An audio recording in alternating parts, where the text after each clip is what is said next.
Hello, everyone, and welcome back to the MyFootballWriter YouTube channel. We're back with the MyFootballWriter podcast after a week off, and we've picked a very good week to be back because Norwich are back. It's absolutely fantastic. Obviously, Freddie and I had a live stream last night going over the result. I'm joined today by my dear friends Henry and my dear friend William, who did chip in on the live stream just to jive me just a little bit. All in good fun. All in good fun. No, we're here to talk all things Norwich, not just the thumping 4-0 win, but everything else that's going on in the world of yellow and green. To start off with, boys, how are you? And are you better than Freddie right now? Mate, you go, yeah. Henry. Really good, thank you. I think it's impossible not to be good after the performances Norwich are putting on at the minute. And I'd rather be here than stuck on a train. This weekend's obviously yesterday was Will's comments in the live stream. It seems to be train orientated. So that's where Freddie is, and that's why he can't be with us today. That's very, very true, actually, isn't it? Do you know what, guys? It's so good to be back. It feels like about a month since I saw Henry and Jack's faces virtually. So it's all good to be back. And wow, the Yellows are absolutely cruising it right now. So I'm absolutely loving life, mate. So great to be back and to see you both again. And I can't wait to see what this hour has in store for us. Yeah, Norwich themselves are like a steam train, and they went straight through Hull yesterday. Obviously, Freddie and I went over it in great detail, but we can go over it in great detail again because there's so much to talk about. Fantastic 4-0 win. Obviously, half and half clean sheets for Angus Gunn and George Long. Abu Kamara got an interesting reception, which has weirdly got a lot of press for some reason. But yeah, it really feels like Norwich are turning a corner. Obviously, I had loads of opinions and lots of things to say about it, but I really just want to hear, firstly, what you guys think about it. And mostly, how would you describe the mood in the club and around the club at the moment? Yeah, so first of all, I think the mood is similar to the Daniel Farker days. I don't think we've had this feeling since probably even last season when we did get into the playoffs. There was always a sort of negative aura I still felt that hung around the club, even during the playoff run. But yeah, it's truly brilliant. And yesterday, what a phenomenal performance from Norwich. It does truly feel like the Norwich of the last 4 or 5 years is truly back at the minute. The football's brilliant, and to be honest, it's not often where a 4-0 scoreline flatters the opposition, but that does. It should have been about 7, to be honest. And I think what Johannes Hoffball said after the game, where he was like, look, we're not going to rest on our laurels. After a 4-0 win, to still be saying, yeah, it was good, but I think that says all you need to know, that he can never be satisfied, and he does want this Norwich side to be absolutely perfect in every single game they play. And to hear that is so refreshing. Rightly or wrongly, I did agree with David Wagner's comments after the Birmingham game at the time, where we just lost 1-0, but mathematically got into the playoffs on the final day. And he said he was pleased with that result. And I think all Norwich fans probably sort of got where he's coming from at that point. But to then, on the opposite side of the spectrum, win 4-0 and hear our manager go, yeah, well, maybe it, could have been more, and like we need to kick on from this. It's chalk and cheese, and that's why everybody loves him at Norwich. So I think everybody's on cloud 9, and something special does look like it's brewing here. Yeah, I totally agree with Henry there. The vibe around the club just feels so much like 2018-19 right now. And I know, obviously, it's gonna be very, very hard to try and top that season, because it was just so sublime. Obviously, I think we all know the script by now. Sorry, I won't mention that other team's name, as I'm already on a yellow card from last night, as Jack well knows. But yeah, it's so good to kind of see the team playing so well right now. And I think just watching that game yesterday, for me, I think in those last two home games, probably those last two home victories, against Hull and Watford, it felt like watching a top two team play football at home. It was just so fluid and so intrinsic and really cohesive, and we were just so good to watch on the ball, really. Albeit, I think we've got a lot of steps to go in order for us to be a top two team across many scenarios in terms of like away from home. But I think at home right now against those lower mid-table teams like Hull and the mid-table teams, we are just showing that, and we are way too good for them, really. And it feels like in the space of 3 weeks, I've gone from thinking Norwich to being a mid-table outfit to an outfit, to like an outfit potentially which could challenge like top two. Albeit there's so much like football to be played, and there's so much circumstances kind of be written out across the season. I just think watching those two games against Hull and Watford, it reaffirmed to me that this potential, and when these players are playing on the well, they can play like a top two side at home. I know there's so much challenges ahead. I don't think we're anywhere near it away from home right now. I think if you were still to contrast that derby win against the win against Watford and Hull, I think there's so much levels between the two still. But at home, we are an absolute force to be reckoned with, and I think obviously that Leeds point was a good point now looking at it, because it's turned into a 7-point week. But I think maybe if we drew against Hull or lost against Hull, maybe we'd have been a bit sad about that point against Leeds at home. But in all truth, mate, go back to the vibe. I haven't felt disconnected to a club in a long time, and that is so happy for me to say that. So long may it continue, but there's still so much football to be played, mate. But I think definitely at home, the team are literally playing on their pebble patch right now. It's so good to watch. Yep, I know you hate Sky Sports Plus, but can we play at 12:30 every week? Absolutely not. Yeah. Well, it's a winning formula at the moment, and you mentioned about the home form. We've obviously got one game to go, which I think is at home against Middlesbrough, before it becomes a calendar year unbeaten. Is that not true? No. Can I just say something about that quickly, about Sky again? Okay, Sunday 3 p.m. Seriously, like, in Sean Dyche's words, what is this woke nonsense? That's what I'm going to say. Carry on, mate. You're doing a fine job. Yes, we've nearly got to a year unbeaten at Carrow Road, aside from that slightly controversial timing. Obviously, in terms of that performance yesterday, some real man of the match contenders all over the pitch. Nunez was fantastic. Obviously, Sarge was instrumental, as he always is. But I feel like we might need just, a little segment just so we can just go over the main man of the moment. We had a comment on the live stream last night that was quite interesting, drawing parallels between Borja SAINZ and BUENDIA. Is it that ridiculous, or is Borja finding his moment?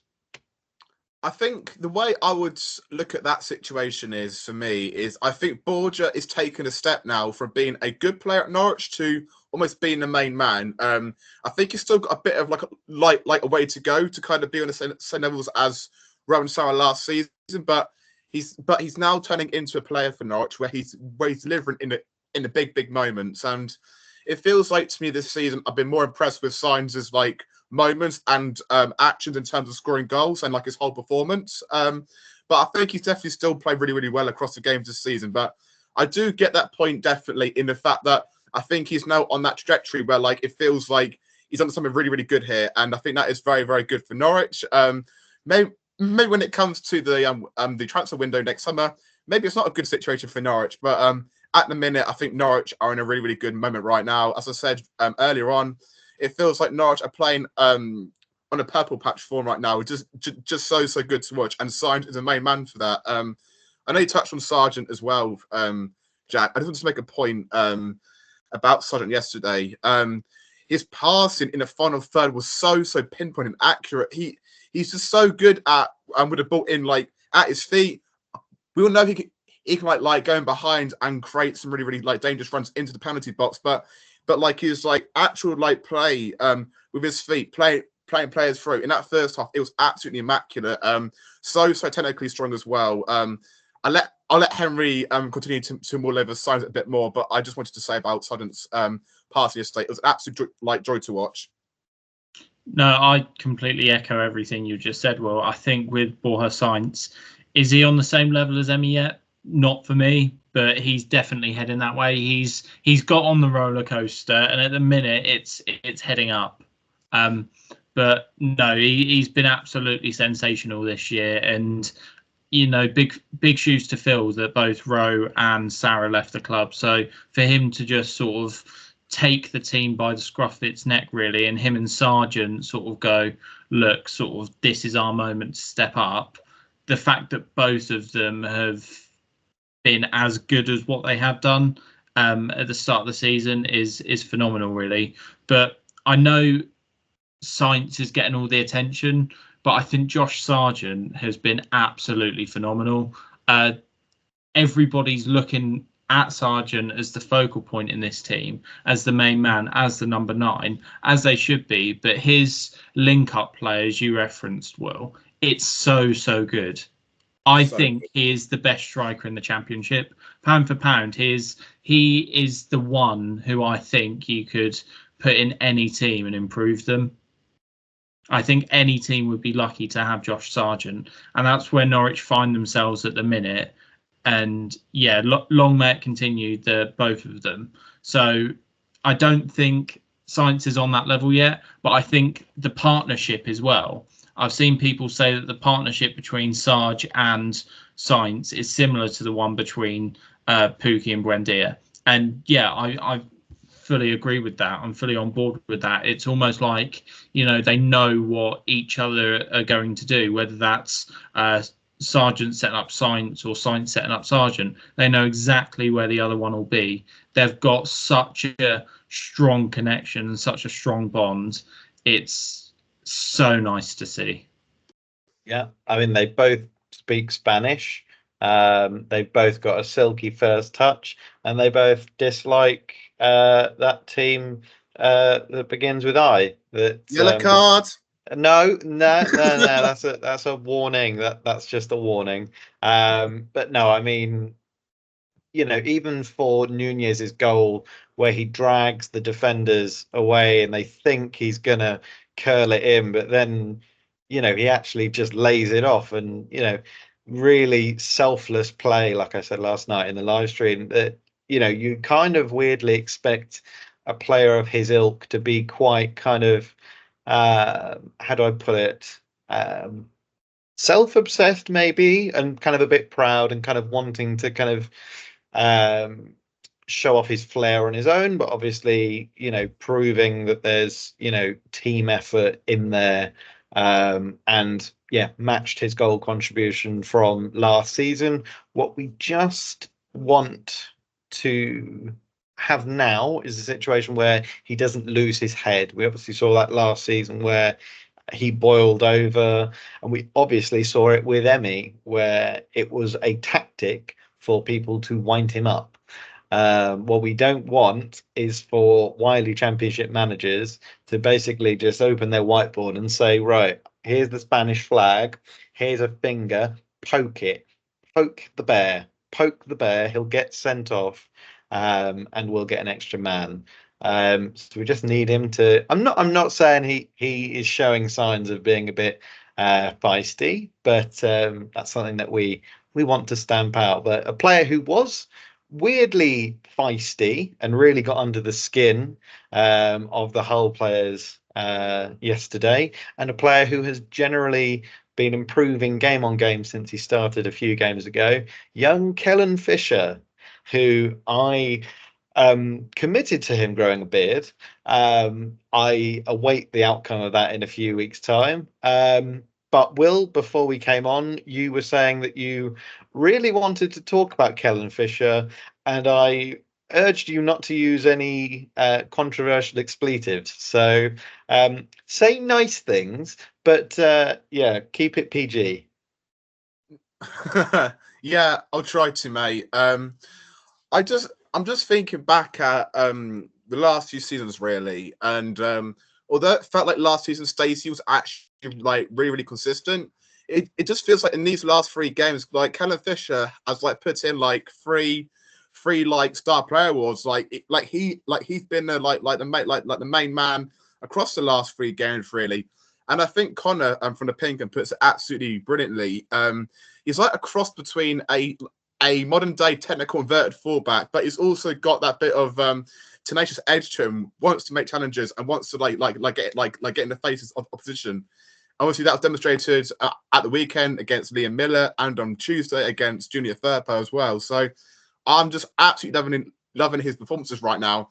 And I think the thing which makes him so special is, despite having like such like a slim stature and being quite small overall, the way he can ride contact is just absolutely amazing. I think the game against Derby, like just watching him, just like I think it's up against like Ben Osborne, etc. in that midfield, and Derby's midfield was quite like a strong, robust midfield, but they just couldn't get near him. He was just so smart in the way he used the ball, and he just gives Norwich as well. And I think this is why he's been so important for us as well. Is although he's been playing so well tactically, he gives us that extra man in midfield as well, and that just helps us gain more control in the middle third of the pitch as well. So I just think he's been so good to watch. His enthusiasm for the game, his willingness to try and create really good passes in the middle of the pitch. It's just been really nice to watch, really. And it just feels like in the last 3 games, you just think of Max Aarons, don't you? And that game against Ipswich, obviously back like about 4 years ago now. And there's just so much correlations coming back to me between the two right now. Albeit they are two like absolutely different players. Fisher is obviously being like used more centrally in the build up, kind of playing like quite technical passes through midfield whilst running with the ball. But Max Aarons was that kind of wide threat on the right hand side. So they both have different kind of attributes and how they're being played. But in terms of like narratives across the season, yeah, I'm absolutely thrilled for Kellen Fisher, and there's no coincidence why he's in the England team for the under-20s as well. Absolutely made up for him. For me, he's probably been our best player throughout this month, and I think he's probably been the reason why our form has been so good. He was so critical against Derby. When Derby was so, I thought overall Derby last Saturday they were so poor on the ball, on the ball, but I thought actually Norwich were actually the complete opposite. We were so strong on the ball, and the main reason for that was Kellen Fisher's overloading ability, but also just like his technical quality through midfield was just so lovely to watch, and I'm just so happy for him. Really, it's been a remarkable rise. You also look at the kind of wingers he's picked this season as well. Obviously, Ramazani, Liam Miller, those two are quite good at this level. Obviously, Ramazani's only played about 5 games, but you can see his quality already. So the fact that he's managed to contain about 3 really good wingers so far as well gives me confidence that he could be in a role in the long term. Yeah. Again, I entirely agree with that, and I think if you sort of compare him to Borja Sainz and even Emi Buendia to a certain extent, he sort of rides that balance well. He's aggressive, but he's not hot-headed. You know, you as Will said about his stature, you wouldn't think he'd be the first person to slide into tackles, out-muscle attackers coming forward, but he is, and that's what he relishes, and that's his game, and that's why I think it makes him so unique, that he is so small, but he's so effective when winning the ball back and being hard in the tackle and being so aggressive like that. But also he's not hot-headed, and I think that's only just going to make him more reliable in the future. Similar to what Will was saying as well, it is basically a carbon copy situation of when Max Aarons did break into the first team. You know, thinking back, I don't think anyone really criticised Devo Pinto. He's a Norwich City cult hero probably, and everyone loved him. Everyone loved the pitch war Yellow Army. But when Max Aarons usurped him and started the East Anglian derby away, there were eyebrows raised, exactly the same as Kellen Fisher, and he you know, had such a good performance that he was able to be our first choice right back going forward. And now, you know, it is a cliche of don't change a winning team, but I think now genuinely there'll be shockwaves if Jack Stacey does start again. Yeah, no, I agree, and I think it really does rubber stamp what we all thought Torrent would do, which is have a very youth orientated team and give the youngsters a chance. But what I will say, that's not taking anything away from Jack Stacey either. I think Stacey is still one of our most consistent performers. You're guaranteed to get a 7 out of 10 from him at least every single week. So the fact that Kellen Fisher can at worst match that, we have got two phenomenal right backs here, and again, it's something we should enjoy whilst they're both here, because I think Stacey, the more he's on the bench, would actually do Norwich favours, because we know that we've got a high-end Championship right back here in Jack Stacey. And the more that Fisher plays, the more his value will increase. So we'll get money for him. And then if a Premier League team does call in the summer, then we've got Stacey here, who's, you know, Mr. Reliable for Norwich. So in a way, you could sort of spin it that it's a good thing. But yeah, it's taken nothing away from Jack Stacey either. But it's just a shame that both of them can't play, really. But well, I guess Fisher could maybe play at left back, but then Doyle then can't play at left back, and he's again been man of the match, well, nearly man of the match in every performance he's put in. Go on. I think what we have seen though, and I don't know about if you two are surprised by this, but I think it was Leeds at home. Instead of Norwich going for like a natural replacement centre half in terms of either Hills or Hanley when Cordova got injured against Leeds, he's gone for Stacey to be the kind of first choice like defensive option. I think we saw it at Derby as well. Stacey was the first kind of defensive sub. So I think it's quite an interesting subplot as well. What are your kind of thoughts on it overall? Like, it feels like obviously what Henry's saying there is that I think Farp recognises Stacey's quality still, but obviously I think Fisher gives you more in terms of technical quality in the build-up, etc., etc. But it still feels like to me that Stacey is the most trusted defender off the bench instead of like a Hanley or a Hills, for example, where like you feel like maybe that'd be more natural. yeah, so I think whenever Doyle plays centre back, he is again still really reliable. And I think one of the reasons why JHT does go for him is because of how good his passing is. I was saying all over the summer, you know, despite his shortcomings, Ben Gibson was probably our best centre back we had on the ball. And the fact that we've missed his passing ability, and that passing ability went in the summer, it is a big deal, especially if you're a team who are playing attacking football. And a lot of that starts with being able to play different kinds of balls out from the back, whether it's long balls, short balls to the defenders, or precise pinpoint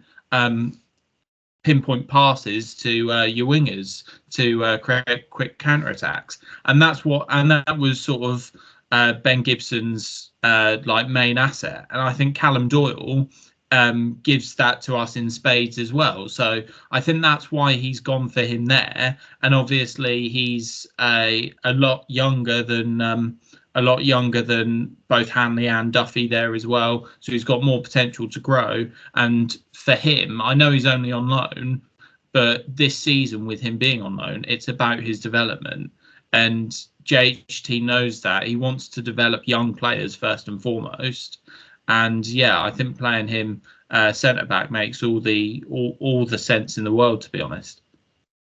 Yeah, just going back to your point on the sort of Fisher-Stacey dynamic, I think you've got to play Fisher whilst he's confident and whilst he's in form. He's only played, forgive me if I'm wrong, I think it's only a season and a half in professional football, obviously signing from Bromley. So he's barely got any experience under his belt. But clearly the quality is there. So you've got to give him the minutes to let him develop. And obviously, what that proves is that Torup still rates Stacey, and exactly like you said, he was consistent last season, didn't put a foot wrong. I don't think there's a feeling that he's been put out in the cold or anything. But yeah, definitely a very useful member of the squad.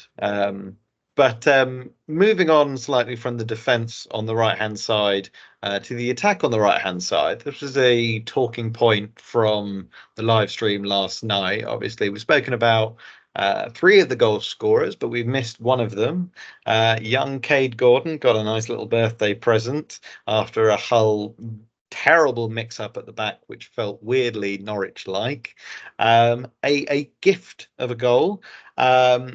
And obviously, lots of people are talking about performances of Cernats not being impeccable, and Kay Gordon coming on and instantly making an impact.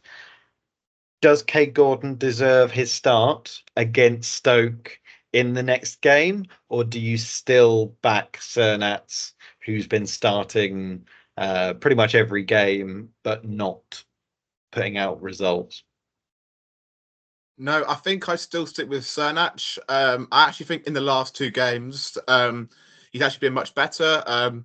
I think he played a very, very important role for our second goal, actually, on the weekend. A lovely back central pass into midfield. I think it was to Samani or someone else in midfield, but he played a very, very nice pass into midfield. And I definitely do see some improvements there, actually. I think definitely that Leaf moment as well, when he played like lovely reverse pass back into the box, that was a really good play as well. So I think we are seeing Ante's quality in terms of passing. That's definitely shown through. But it just feels like to me when Cernat was playing well, I think he played very, very well actually in his opening game against Sheffield United. But it feels like he's just playing wider and wider. And it feels like he wants to operate in those pocket areas, and he wants a more attacking fullback to kind of overlap him. But obviously, with Callum Fisher being more of a central orientated fullback, and he wants to vet it in field as well, it's almost like he's got to try and cover that ground wide as well, while trying to drift in central areas as well. So definitely, I do see improvements in Cernat. I think it was a very funny game, isn't it? I think if all the Norwich fans compiled as a fan base right now, and we'd all talk about the one player in our starting 11 right now who they aren't really convinced by yet, they'd all say Cernat, and he's probably our most expensive signing this summer as well. So it's crazy how football works, isn't it? But I've been very impressed with last 2 games at home, but I think definitely away from home and just in general really. We need to see more from Cernat this coming month, because although for Norwich it feels like, of course, there's so much potential in Cernat, and you can see it in glimpses. But excuse me, but when you sign for a club and you pay £8.5 million, I think it is, I think you've got to showcase some short-term results as well. And I think Cernat has to try and go on the score sheet and get some better numbers in next month, because Kate Gordon has come in and he showcased his energy. I think I'm the biggest kind of phrase of Kate Gordon right now, actually. I think we're seeing more from Kate Gordon defensively in terms of wanting to kind of put a shift in and wanting to kind of put himself around the team and try and win a few turnovers in advanced areas. But there's definitely some sharpness there with Kate Gordon that I'm liking, and I think he definitely can add something to Norwich. I think there's been quite limited scenarios yet of seeing Kate Gordon attack him for quite a long amount of time. So hopefully we get to see that soon. But right now, I think I would stick with Cernat and then use probably Gordon's pace off the bench and try and figure out that way, because I think right now our attacking four has an absolutely superb balance. You've got SAINZ, who's more of a ball carrier from the left, dribbling in, trying to create angles to shoot. You've got Cernat, who can kind of play in the pockets and has got a very, very good pass on him. Then you've also got Sargent as well, who's just so good at a build-up play in behind aerially as well. So I think you've got so much nice components right now in that team. And I think, obviously, as I said earlier in the podcast, I think right now, especially at home, we're playing like a top 2 team right now at home, especially. So I think just stick with it. And as the old saying goes, if it isn't broke, don't fix it. Yeah, sort of bouncing on what Will has just said there. I think the most important thing in this whole argument is Johannes Hoffball. And the reason why is because you look at the Kate Gordon and the Sienach debate. A lot of people will go, oh, well, Gordon came into the team. He hasn't played much minutes, but has already scored. That's more than what Sienach has done, get him into the team. But in fact, it's not that black and white. The thing that I compare Sienach to probably is Sargent.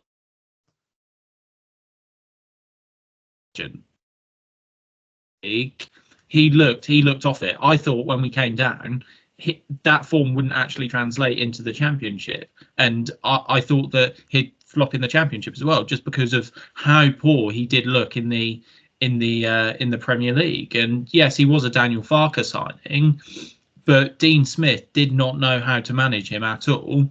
And when Smith came in, his confidence was gone. He was on bad form, and it didn't pick up. And fair play to David Wagner, and Torup has continued this. They clearly got their arm around him and went, look, you're going to be the main man. Keep doing what you're doing. We know what you're capable of. We believe in you. And now I think he's the best striker in the championship. So that just shows what Sienach can do. We've obviously spent big money on him, like we did with Van Wolfswinkel, like we did with Rashica, like we did with Zolis. But the thing that separates Sargent from all of them is good management and having that time for good management. And Sienach now needs to have that good management. It's the same that you were saying about Kellen Fisher, Jack. Would be foolish to drop him now because he's in really good form. Well, Johannes Hoffball said he shouldn't be in this job if he can't develop players. So by that logic, Sienach should start and should, come show the manager how good he is and repay Torup's faith in him. And I think over time he will get there because, as Will was saying, his link-up play is really good. And I think, yes, he did have a slow start, but especially in recent weeks, he's just been unlucky. Right, in recent weeks, he has come into his own and he's been really unlucky. And I do think he'll come good if he's given time. So the most important thing now is that Johannes gives him that time and gives him the ability to go, look, we spent this money on you. Show us what you can do. And I think he'll get there. So for me, if I had to start one or the other going forward, I probably still would give the nod to Sienach. Yeah, fair. All good points. Obviously, you touched on Torup's fantastic management. I mean, looking at Norwich overall at the moment, we're scoring goals for fun. We're imperious at home. We've obviously got a clean sheet, so we're becoming more defensively sound. Whisper it quietly because we don't want other teams to hear. But how do you stop Hoffball? From your assessment, obviously, Will, you very clearly saw through Hull's tactics very clearly. I don't know if you have an iPad with all of the tactics on it, or you play 10 hours of Football Manager a day. But maybe, you could take Narcis Palaci's job. There is a vacancy, obviously. Not the Stoke job. You can't, not that big. Just on the bench. But how do you attempt stopping Hoffball? What is the tactical approach in your opinion? Well, look, it's very difficult to do it at home. For away teams to come to Carrow, that is anyway. But I think the way that I would try and approach it is something which Oxford tried to do very well as well, and that is setting traps in the midfield areas. I think Samani, although he has been good and he has given us a bit of ball control in midfield, and he has progress the ball nicely. I still feel he's a bit clunky in the fact that I think his first touch and like turning away from man, I just don't think it's as crisp as Kenny's and Nunes as well. So I think if I was an opposition manager, I would definitely like look into try to set traps, especially for Duffy. I know he's been absolutely superb still, but I still think there's probably, although Norwich were actually very, very confident on the ball against Hull, there was still a lot of risky passes being played from Cordoba and Duffy into those channels. And I think if a better team executes their out-of-position shape better, I think better rewards come for the opposition side. I just think how you do it is, I think you just have to pay attention to try and set traps for, obviously, I think you have to try and stop Nunes, Slimani and McLean from playing as accurate passes into the strikers. And it feels like a lot of teams, especially Hull last game, they put so much hard work into trying to get that first line of press right, but Norwich found it so easy just to find space into midfield. I actually think, although Norwich were very, very good against Hull, I think Hull were very, very, I was about to say a bad word there, but Hull were very, very poor. They were very, very poor out possession. They were just so late to the press all the time, and there was so much space for Nunes, McLean just to penetrate through, really. So I think if I was playing Norwich, I think you've got to play it two ways. Either you play quite a conservative shape and you kind of reduce the spaces whilst trying to set traps when Duffy, Samani, etc. have the ball, or you've either got to get your first line of press absolutely spot on. And it feels like to me, in Championship, there's very little teams that are absolutely superb with their press in the first line of press for the attackers. It just feels like, especially like teams come to Carrow Road, the amount of times where the opposition players are like arriving to the press too late, it's actually kind of crazy, really, at times. So yeah, I think it's either got to be very, very bold and play it how Tim Walter would play it, but a bit less conservative, and just try and set traps and try and capitalize on those passing lanes when Duffy and Cordoba do play it in those areas. Because the thing is, no matter how Norwich are going to play, Cordoba and Duffy, they are always wanting to find Nunes, McLean and Samani in the midfield. And I think you have to try and play off that a little bit. I don't think you can go too gung-ho, because Hull did that and it just absolutely exploited as well. So I think it's a fine balance between conservatism and also being a bit proactive and trying to force Cordoba, Duffy and Samani to try and play these kind of difficult passes. But I think definitely I don't see Stoke being as brave as Hull were out possession, because if they are, then Norwich are going to have an absolute field day. And it feels like I'm already thinking of that Stoke game, guys, and I just see it as a very, very awkward game, in the sense that I think Pellet will probably know how Thorpe wants to play to an absolute T. So I think Thorpe's going to have to go into this game with a few surprises up his belt, because I think it's common knowledge that Norwich want to try to build their play around Nunes and McLean from central areas, and obviously Callum Doyle being the key protagonist there. So I think Norwich are going to have to be very, very creative in a build-up play, because it feels like Stoke will probably try and set the required traps, which Pellich knows from obviously working with Thorpe. So I think there's got to be an element of mix-up for Norwich at the weekend. Or sorry, no, 2 weekends' time. Yeah, I think in terms of how you play against Hoffball, I think you have to take risks, and any team who's first port of call is to attack and make sure they are good, like in the press and good on the ball, they always leave themselves exposed at the back by playing that high line. We saw it midweek. How many times did Nonto get in behind? Like, Nonto absolutely bullied us midweek.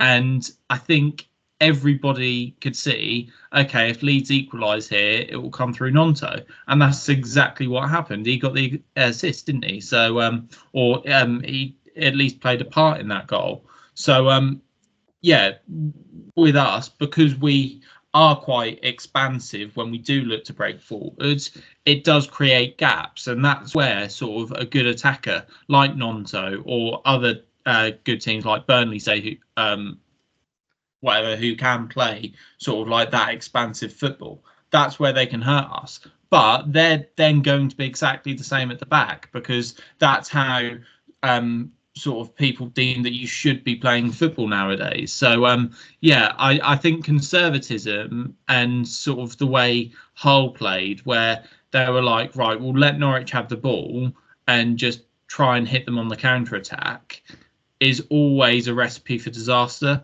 And that will never work against someone like Torup. But if you sort of are well drilled and you're well prepared and you know exactly what you're doing and what the tactics are, and it's like, look, make sure we play a high line, but make sure we're good in passing and make sure we're aggressive when it comes to the press. Because Norwich, right, if they see a winger running at them, they've done it for years, they will just stand off.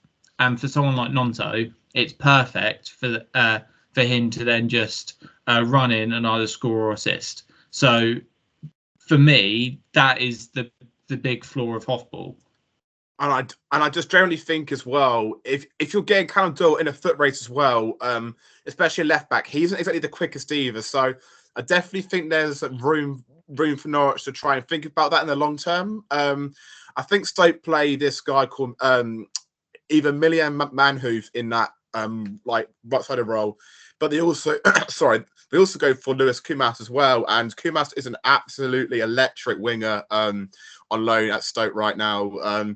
He is so direct one-on-one, and if Doyle does play left back against Stoke, that could be a key factor in the game, I think, because I think Pellich recognise that Doyle isn't the quickest, and I think trying to use Kumas's pace could be a big opportunity for Stoke as well. I think they've got a South Korean winger as well on the opposite side as well. So they both do carry one-on-one threat as well. So that's something to be also looking at as well. I'll also want to talk about, I think as well, if Stoke try and get get into that right side of the pocket where like Duffy plays, and they try and create a lot of 1-2 movements between two players or more.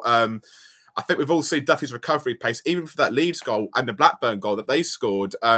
Duffy's recovery pace is like non-existent. So if you can try and drag him out and get him in a foot race, and I think there's huge rewards there for opposition teams as well. So definitely things to look at. But even against Derby, mate, like I think like Paul Warren chucked on like 3 lumps up top. I think it was Jackson, Collins, and someone else. I think it was that was Jerry Yates, and they just played so direct. And Norwich just all like kind of almost just like froze and lost their composure when like teams were going so direct and long. So maybe if Stoke are in desperate need of a point or 3 come 2 weeks' time, maybe they just go, you know what, all that attack and just throw 3 lumps up front, and hopefully Norwich crack under pressure, because you know what, we missed it against Derby.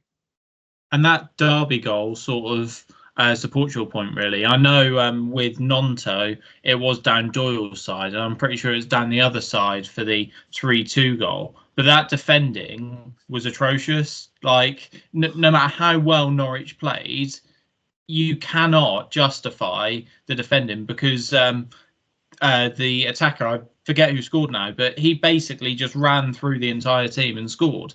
How is that acceptable for a team who have aspirations to get into the playoffs? So I think defensively, don't get me wrong, we're looking good, but there still are question marks. Narcissus, if you're listening, play the traditional Stoke way. If you can get Crouchy and Ricardo Fuller and Bojan back, then do it. But yeah, moving on from our fantastic first team, which is tricky to beat. Who'd have thought it? Moving on to something more Will flavoured. Obviously, the under-18s got a good win against Derby. Obviously, lots of good performances there. But in terms of more of a youth focus this week, we wanted to focus on a signing of a 29-year-old, which has an impact somehow on the youth system. Obviously, we made the decision to sign Emiliano Marcondes as a free agent instead of a out-and-out striker. where we still don't have an out-and-out striker on the bench, we've got a kind of attacking midfielder when we seemingly have lots of brilliant attacking midfielders in our youth academy. And obviously, Will, it's a path well tread. You want to talk about? Oh, don't roll your eyes. I'm trying to link it here. You want to talk about the pathway and how, yes, this signing has kind of tainted it slightly. Would you say? Yeah, mate.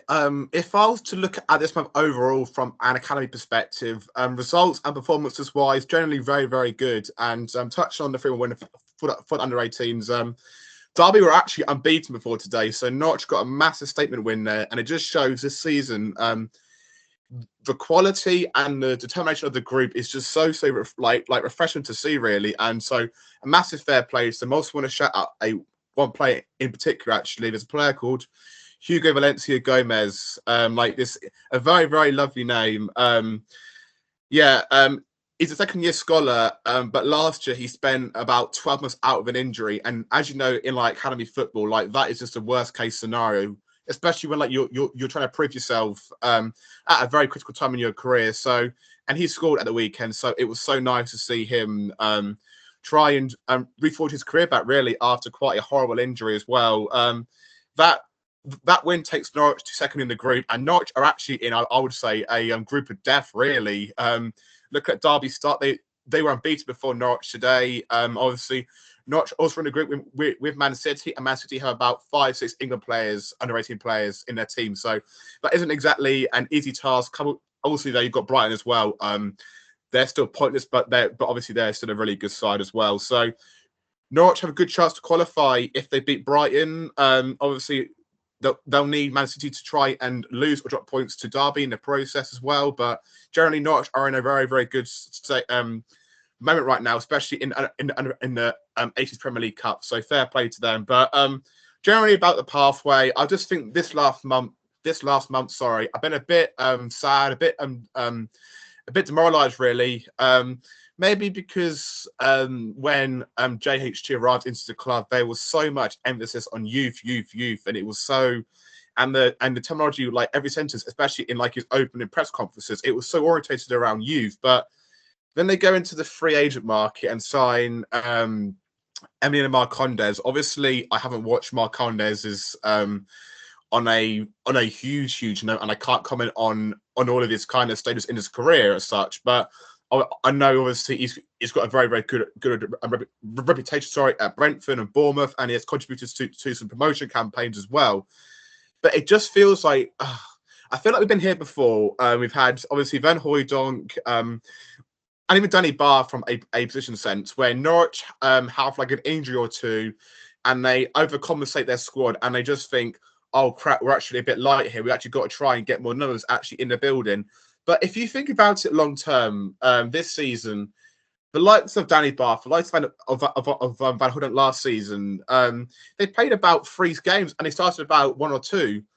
So then, I don't think not just injury kind of crisis is that bad, in all honesty, because I think you've got Gordon on one fact that can cover you, and you've also got Fassett coming back, unfortunately, and also you've also got Schwartau as well, and I think and even Forson as well. So all Schwartau and Forson can kind of play in that more advanced midfield role, but then all of a sudden you're going to go back in the market and get another and then get another option there. Is it worth it seriously? Because I think obviously Gabe Forsyth and Elliot Miles, they are still so young players. I mean, Gabe's 18 and Elliot Miles is still 17. It's crazy, of course, but it feels like now I would much rather give those block of 5 games or whatever it is for this season that Marcondes is going to play. I'd rather be a youth player that plays those games, just because it feels like it would have a greater long-term impact for the club. And I've seen what Gabe Forsyth can do. I've seen what Elliot Miles can do. They are both 2 very good players. But it just feels like JHT the last month has kind of thought to himself he wants to get more points on the board and just wants to try and prioritize getting more results compared to kind of the longer term picture right now. Even although maybe it's quite harsh to try and look at the long contract renewal. a George Long contract for 3 years, seriously, when you've recruited about 10 goalkeepers in your academy over the last 2 years, like seriously.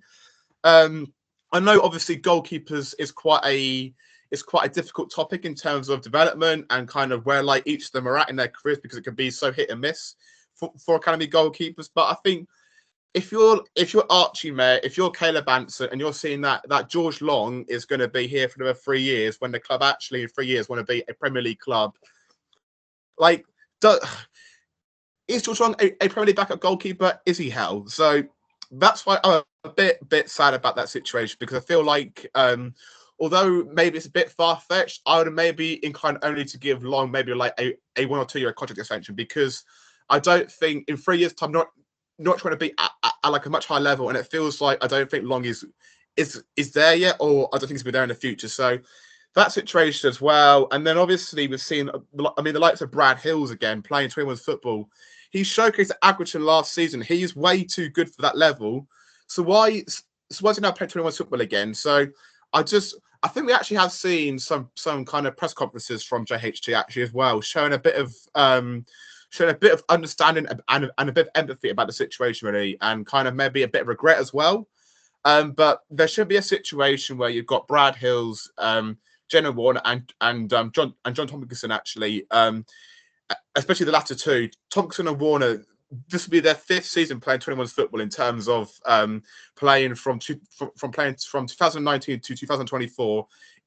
That's not healthy for a player at all. And I know both of them leave this summer, probably on a free transfer. But for all 3 of those players, they deserve to be playing in League 2 or Championship. No, League 2 or League 1 football. But the fact of the matter is, like, I don't see a bad situation if any of those 3, well, maybe apart from Hills, because I think Hills is actually probably more closer towards the 30, but especially if you're JT and Warner, I think it'd be a great experience to try and get a bit of game time even in the National League, just to try and just get your like match rhythm up and your kind of experience against older pros as well. So it just feels like right now those 3 are kind of getting used regularly for the under-21s team right now, and it just feels like the pathway is like beginning to be like a little bit blocked at the minute, and that's my main concern.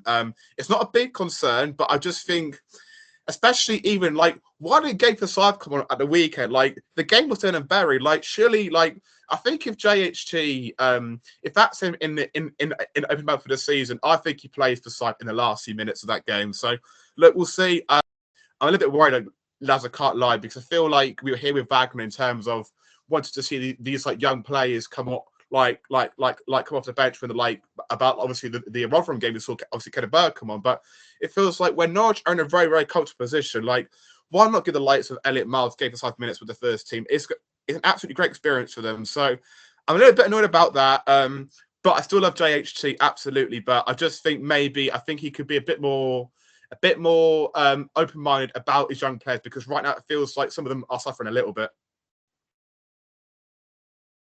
Right.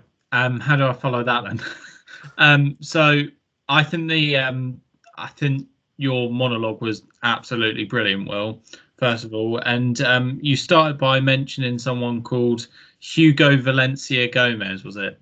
Yes, what a name, right? Yeah, I'm not going to say if, I'm going to say when. When do you think he'll join Wolves? That is the most Wolves name ever. So yeah, if we sell him, you better expect that he'll rock up at Molineux. So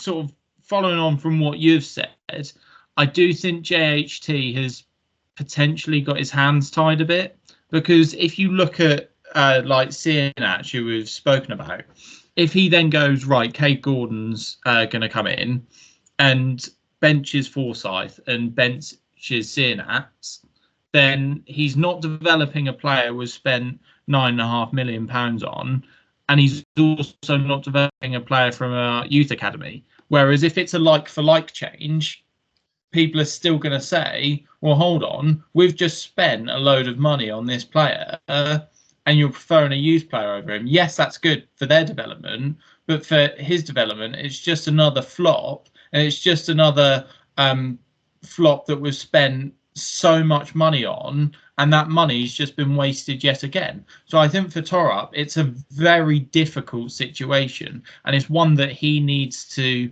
manage well. And I think, just by looking at the Callum Fisher stuff, I think he knows exactly what he's doing.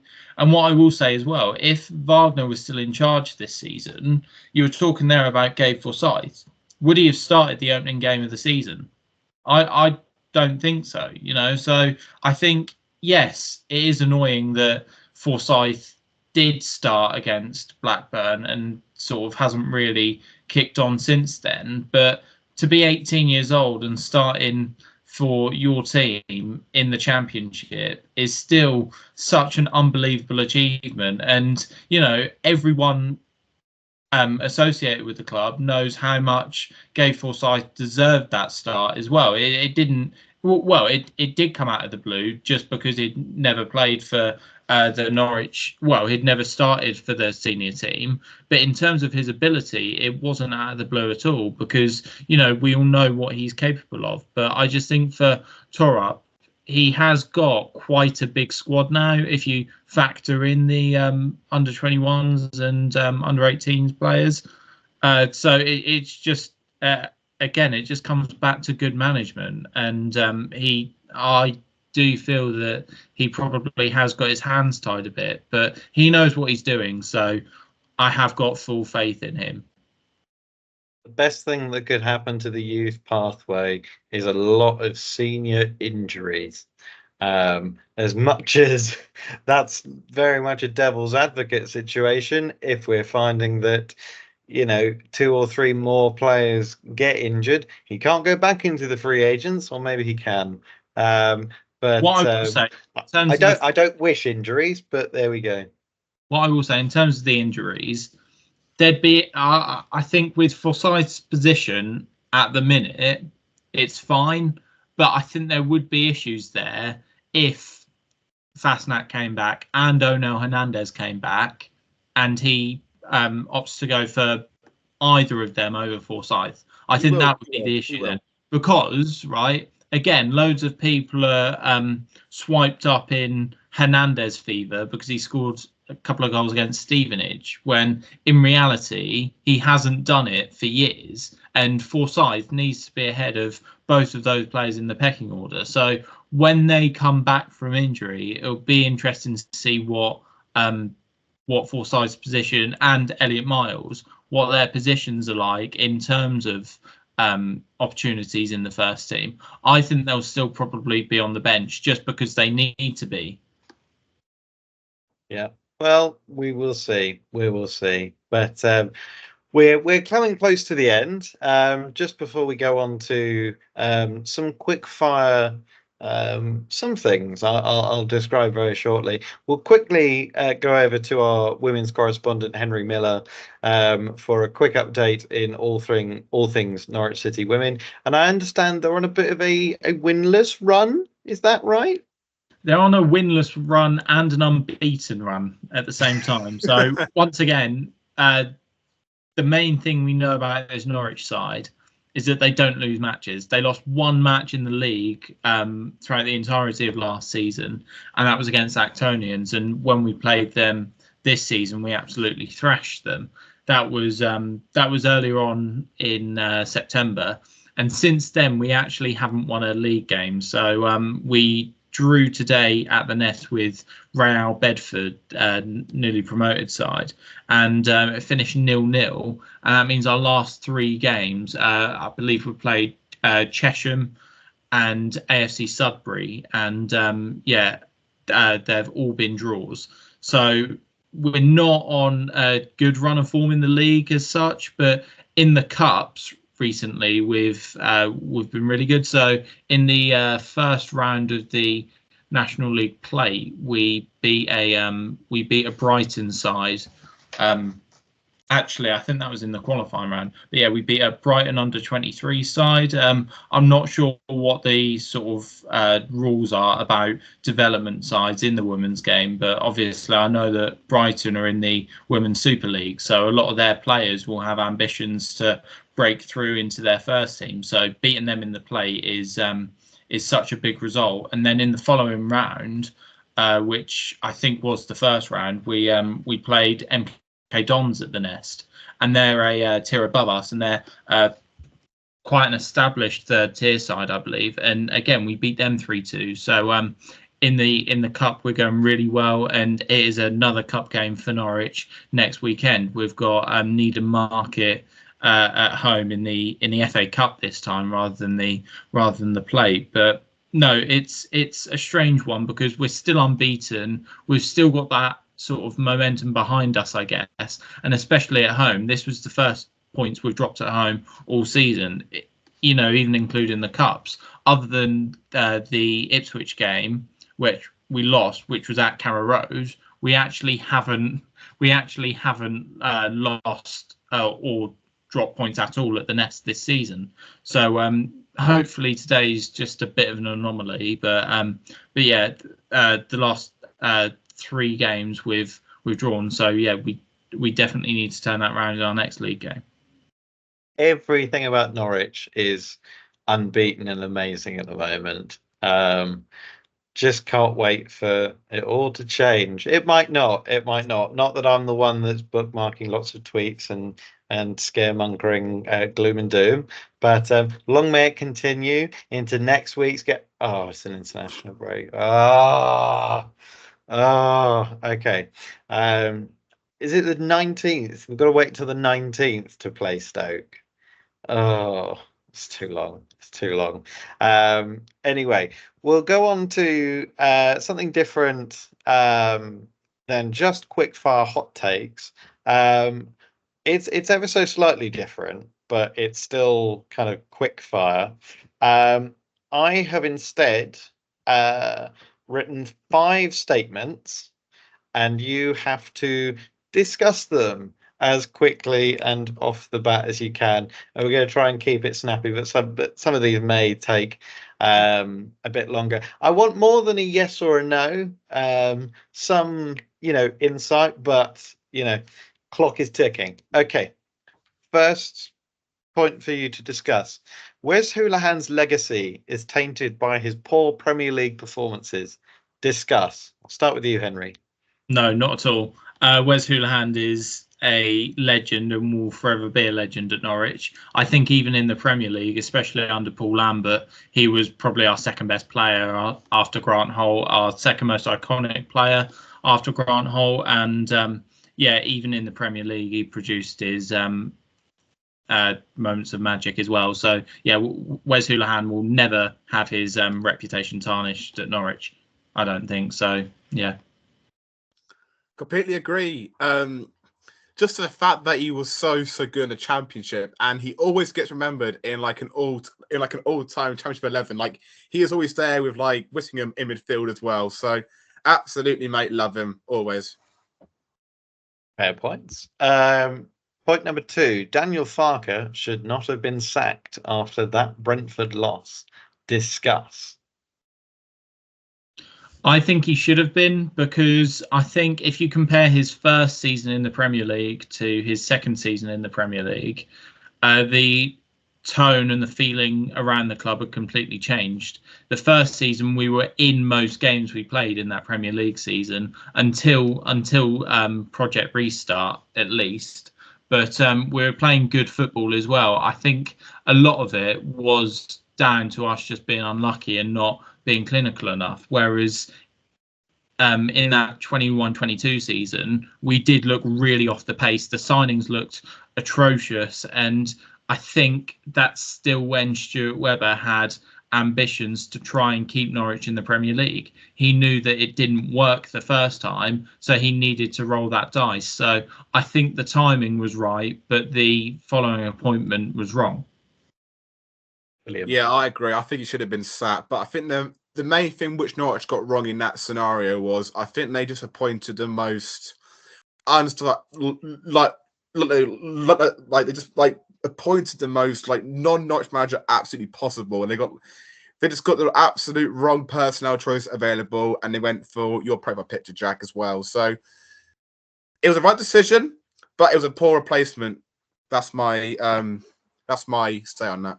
Very fair of you. Very fair. Carrow Road could still be expanded to 35,000 and would still sell out. Discuss.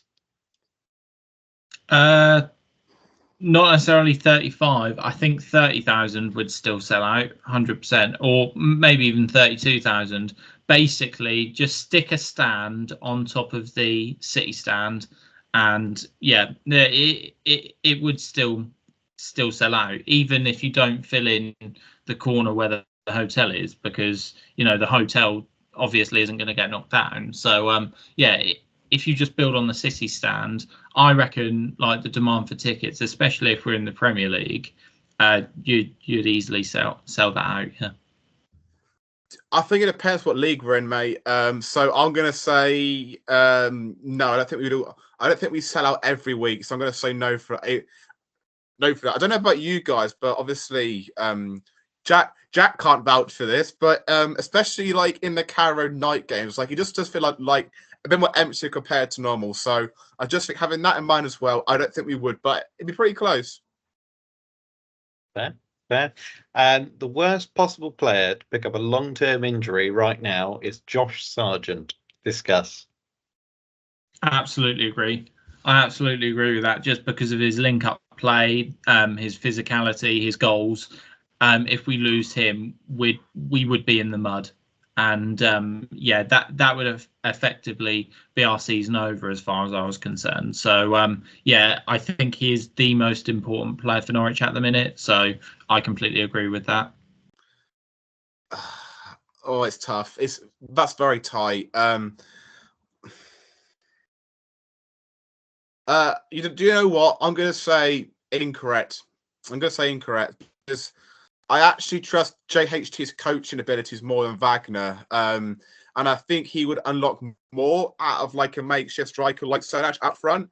But if we had George Long in goal for like any more than 10 games, and I just think that such like good like run of form will just deteriorate. I was actually going to say during actually like our main podcast bit, it feels like now we've got like an absolutely strong like starting 11.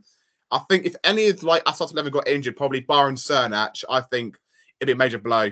So yeah, that's how I kind of see it. But I just think Angus Gunn is your keeper. He's so consistent for us, and I just think Long is just like levels below that, and I think I would trust JH's coaching to kind of make so much work in that striker position. Decent. I agree personally, but I did write these, so maybe I agree or disagree with them. I don't know. They're just up for debate. And the final one, Norwich can get up to the Premier League and stay up within the next 5 seasons. Discuss. I mean, they can if we still get the backing from the Atanasios, and Yannis Hoffball can be given basically full reign to sort of implement his style, and we know what we're doing to a T, and we actually sign good players when we're in the Premier League, which has been our Achilles heel recently, then yeah, there's no reason why we can stay up. And as well, if you look at financially, in terms of us compared to other teams who maybe haven't experienced that money from parachute payments in the coming year, in the previous years, sorry, we actually know what to expect. So I think if we get the preparation right, then there's no reason why we could stay up. At the minute, if we went up, I think we'd struggle. I think we'd probably come down because it's not. I don't think it's fully clicked yet what JHT is trying to do. It can't. We're only 11 games in. So if it did click, that would be absolutely ridiculous, in my opinion. But yeah, there's no reason why we couldn't. But at the minute, we're still a hell of a long way off from that. That's so hard, Jack. I thought the last one was difficult. I just don't think we would.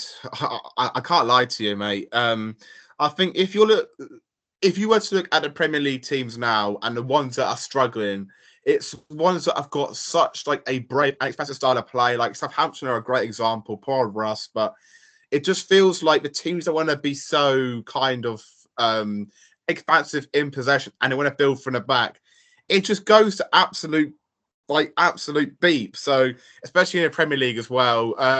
I think JHT is so engrossed in like his in-game model as well. I question whether he's got the kind of temperament and attitude to like adjust his kind of tactics. I mean, we saw in Thomas Frank actually for Brentford in the Championship, they were like the most expansive, exciting team to watch. Obviously, the likes of Benrahma, Tony, and Buemo as that front three, an absolute joy to watch. But their very first game in the Premier League, they just switch up and they just go direct straight away, really. So I think it would depend on whether JHT has the attitude to like adapt his kind of style, because obviously I think it's very, very difficult, especially in the Premier League, to try and implement a very, very expansive passing style of play against sides now, especially in the Premier League. The Premier League now is just full of absolutely powerful, quick, dynamic players, wingers who just tear you apart in the counter and transition. So I think in this current Premier League, absolutely no chance in 5 years' time, because I just think the league is so orientated to teams that are so powerful and quick on the transition, really, especially towards like the lower six as well. I mean, look at Ipswich. Actually, red card. Sorry. But they're getting their best results by being a bit more defensively sound. Okay. No, I'm cutting you off. No. Short-term word, it's a no, but not also have to get like.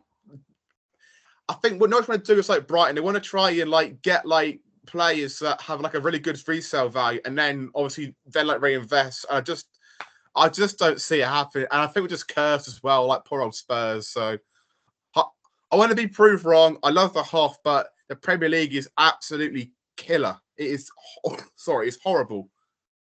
Very pessimistic of you, William. And I know, but I love JHT and I love the Yellows, so I'm loving life, mate. Yeah, no, not very quick fire either, but all very good points, and I agree and I got with sent you. off. Yeah. Sorry, that means you're out for the next podcast. And it's a quiz as well. No. And it's the quiz episode, everyone. Yay, because we've got a boring international break. All the more reason to subscribe to the MyFootballWriter YouTube channel. Obviously, if you'd like this video, please do give it a like, give us some comments. Tell Henry how great his beard is and his new haircut. Tell Will that he needs to stop being nasty to me about how expensive my trains are. He does. Keep it locked in on all of our socials. We're going to have, like we said, the quiz episode next week. And it's been a very good podcast tonight, guys. I've been Jack Wright, NCFC Payne, William Grant, who has one final question and one final point. Leave a like if you think my red card should be rescinded.